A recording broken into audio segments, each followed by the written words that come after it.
na ikaw na muna mag-head sa evangelism at mag-invite ka doon sa... Hiyang-hiyaman ako, pero sabi ko, Lord, wala dapat ikahiya kung ang akin namang pag-i-invite. Ako'y magkatrabaho pa, paano naman yung mga ministry ko, yung Bible study, pero binigyan po ako ng Panginoon na time na makapagod, nahihirapan, nasasaktan man, may kasiyahan, nasa Kanya na po lahat nandito po lahat sa Bible yung mahahanap. Hindi po yun mahahanap sa mga nasa labas lang. Dito lang po. Dito lang po sa Bible makahanap yung sagot sa lahat ng ating mga katanungan. Kaya sa Diyos po ang papulit pasasalamat. Ano na po ako every Thursday sa Lighthouse 1. Lighthouse 1 po. And sa totoo lang po, medyo noong una, medyo malungkot po kasi parang ako lang yung yun. Pero masaya naman din po kasi doon po pinarealize sa akin ni Lord na dapat bata pa lang ako, mas napapausbong at lumalalim na yung relasyon na meron ako sa Lord. Alam niyo po, every time po na nagba-Bible study ako, lagi pong inaayos ni Lord yung schedule ko na wala po akong klase every Thursday. Panginoon. Pero kung nung magkaroon sa aming bahay ng Bible study, lalo pong lumalim ang aking pananampalataya sa Panginoon. Amen. At lahat po ng nangyayari sa buhay namin, lagi ko pong sinasabi kay Lord na, Lord, ikaw na bahala. Kung ano man lang, kung anong kalooban mo, masusunod po yun, sabi ko yan sa Kanya. Pero kahit anong problema ang dumaan sa akin, baliwala, hindi ko po sila nag-ano doon, nag-Bible study kami, hindi na simulaan.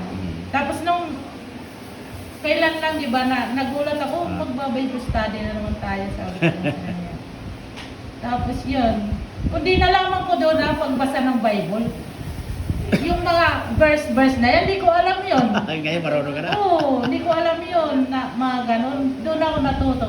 Di ba, Ate Salvi, kasama kami sa, ano yung Ate Wilma. Ate Wilma kasama nun. hindi si Ate Salvi ang mga kasama nun. Oh, doon ako natuto doon.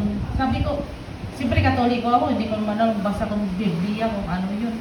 Naririnig ko man lang doon sa, pag nagsermon ng pare doon sa simbahan, versikulo ano, ganito.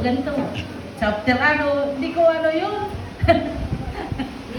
Tapos ngayon, yun, nalaman ko doon, sabi ko, ay ganun pala. Doon ko nalaman na ano. Praise the Lord. Pwede daw pong mag-Bible study doon sa lugar namin. Sabi naman po namin, why not naman, wala namang masama. Kasi nakakatuwa nga kasi dinating kami ng ganong sitwasyon po na dati-dati, kwentuhan lang kami, ganyan.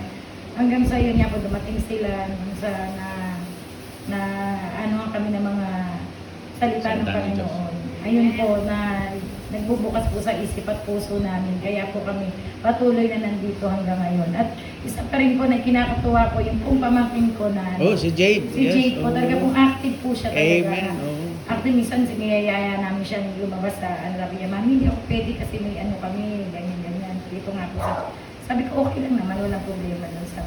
Kasi ano po, yung mas gusto ko na nandito siya, na nakikinig ng mga ganyang bagay, Yes. mga salita ng Panginoon. Kesa po, nag-aalala ko na kung saan pumunta, bumangkada, or something gano'n. Kaya praise God po talaga. Praise God. Kasama natin ang Diyos. Kasama natin ang Diyos. Di ako